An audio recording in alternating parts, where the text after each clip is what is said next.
Hello বন্ধুরা, কেমন আছো সবাই? আশা করি সবাই খুব ভালো আছো। আবারও একটা নতুন দিনের নতুন ব্লগে তোমাদের অনেক অনেক স্বাগত জানাই। সকালে উঠে প্রথমেই করলাম গরম জল এবং বিছানার চাদর বালিশের কভারগুলো ভিজাবো বলে দেখো ভিজিয়ে দিলাম। তারপরে চলে গেলাম রান্নাঘরে গিয়ে প্রথমে জানলাটা মুছে নিলাম। তারপরে গ্যাসটাও ভালো করে পরিষ্কার করে মুছে নিয়ে রান্নাঘরটাকে ঝাড় দিয়ে নিলাম।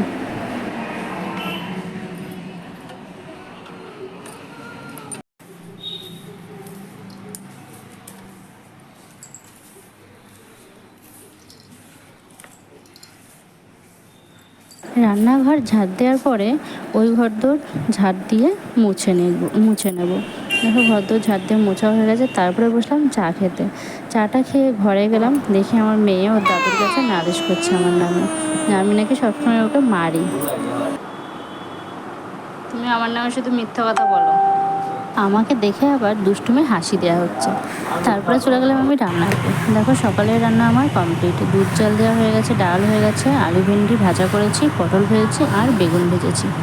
তো তারপরে আমি মেয়েকে খাওয়াতে গেলাম। আর ওইদিকে দেখো মা পুজো দিচ্ছে। মেয়েকে খাইয়ে টাইয়ে নিয়ে আমি চলে গেলাম কাচাকুচি করতে। দেখো এগুলো সব কেচে মেশিনে দিয়ে দিচ্ছি চিপার জন্য, কারণ রোদের যা অবস্থা, একবার রোদ উঠছে তো আর একবার বৃষ্টি হচ্ছে। তো মেশিনে দিলাম, চিপলে খুব তাড়াতাড়ি শুকিয়ে যাবে, হাওয়াতে নাড়লেও শুকিয়ে যাবে। তো দেখো চিপা হয়ে গেছে, এখন এগুলোকে আমি মেলে দেবো। বাইরে একবার মেলেছি, আবার বৃষ্টি চলে এসছে তো আবার তুলতে হয়েছে, তো ঘরেই মেলে দিয়েছি।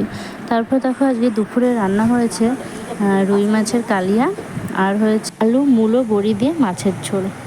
তারপর সন্ধেবেলা বসলাম একটু মেশিনে কুর্তিটা সেলাই করার জন্য, সেটা তো হলোই না। চলে গেলাম রান্নাঘরে রুটি করতে। তো আটা মেখে রুটি করছি আমি, আর তড়কা হবে রুটির জন্য, সেটা মা করবে। তো আজকের ব্লগটা এখানে শেষ করলাম। Good night.